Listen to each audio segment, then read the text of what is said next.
Pour se sentir propre, certaines personnes manipulatrices cherchent la saleté chez les autres. Et dans les pires des cas, elles iront même jusqu'à créer de la saleté chez les autres. Mais bien sûr, elles agiront avec tellement de ruse que bien souvent, la personne manipulée, une fois salie, finira par se sentir coupable, alors que, dans le fond, ce n'est même pas elle qui était à la source du problème.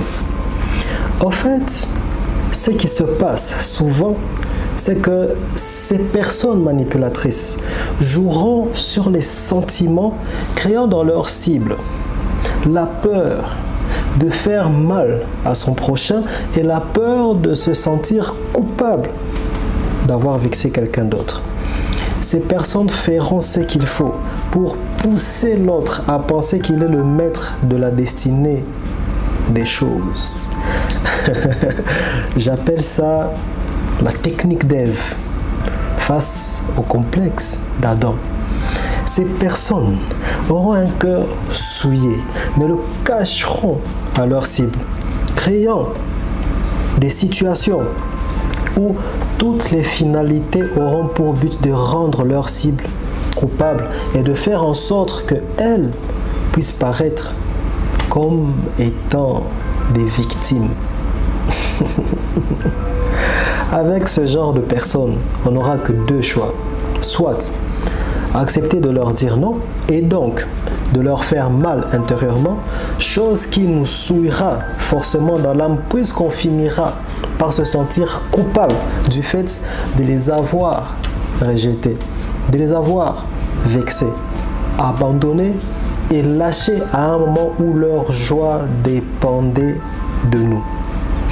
Soit alors, on n'aura pas d'autre choix que de leur dire oui et de se souiller alors avec eux dans ce que ces personnes-là nous auront demandé de consommer juste pour leur faire plaisir. Mais là aussi, on se sentira coupable d'avoir accepté de vendre notre fierté et notre dignité pour plaire à des gens qui, finalement, ne cherchaient qu'à faire de nous des agents au service de leur propre fierté et de leur propre plaisir. Voilà pourquoi il est important d'apprendre à lire les gens.